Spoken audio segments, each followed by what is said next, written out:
Dans les conseils éternels de Dieu, il y a une chose qui est déterminée. Nous serons enlevés sur des nuées à la rencontre du Seigneur dans les airs. 1 Thessaloniciens 4,17. Élevés dans la gloire. Sa fin est sur le point de devenir la nôtre. L'Église va connaître la contrepartie de l'expérience de son Seigneur comme sa tête quand il fut élevé dans la gloire.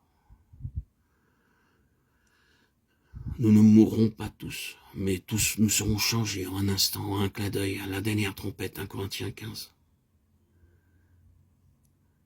Il se peut maintenant que quelques-uns qui ne sont pas encore sauvés, regardant à la fenêtre, deviennent jaloux.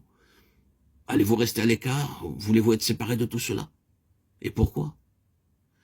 Il s'agit ici en fait de la révélation de l'appel divin.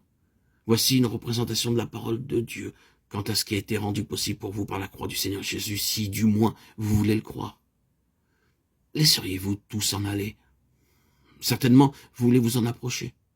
Sûrement, vous voulez y entrer. Assurément, ceux qui sont au bord de ces choses veulent s'avancer davantage.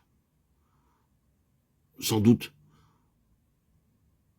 nous tous voulons être plus fidèles, plus consacrés, à la lumière de ce jour qui, au demeurant, ne peut être éloigné.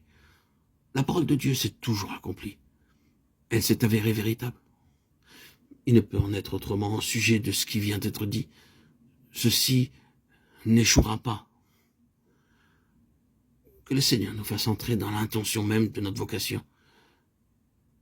Bien des choses pourraient être dites encore à ce sujet, mais il en a été dit assez pour voir que le mystère de Christ est transposé dans tous ses aspects, dans l'Église qui est son corps, et qu'une part de ce mystère, un tel mystère pour les hommes de ce monde et pour l'incroyant, et pour celui qui ne connaît pas les secrets spirituels, est l'enlèvement de son Église, qui l'attend pour le rencontrer, afin qu'il ne revienne sur la terre.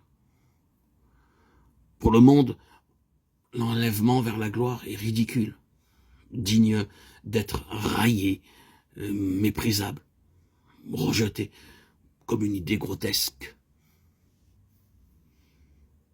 Mais pour ceux qui, ainsi pouvons-nous dire, connaissent le mystère de la nouvelle naissance, le mystère d'être préservé et gardé par Christ, à travers l'intensité de l'opposition et de l'antagonisme presque universel d'être préservé et soutenu dans tout cela, qui savent aussi que ce n'est nullement en eux-mêmes qu'ils trouvent la force de continuer, mais que c'est le Seigneur seul qui les en rend capables, étant lui-même leur vie.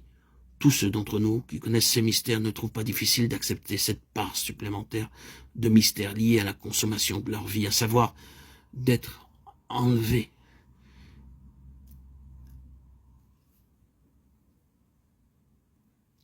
et reçus dans la gloire.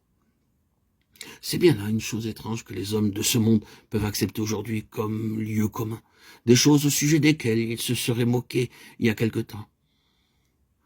Radio, aviation, télévision, oui, toutes ces choses. Vous leur auriez parlé de cela il y a 1 ou 2 siècles en arrière, ils se seraient moqués de vous. Jules Verne fut regardé comme un homme étrange à une époque, mais tout ce qu'il avait prévu est devenu réalité aujourd'hui. Ce sont des choses qui sont devenues banales aujourd'hui. Bien que l'homme désormais croit à ces choses, il ne peut croire à l'enlèvement depuis la terre jusqu'en la présence de Dieu, d'une compagnie qu'il a rachetée. Mais nous le voyons.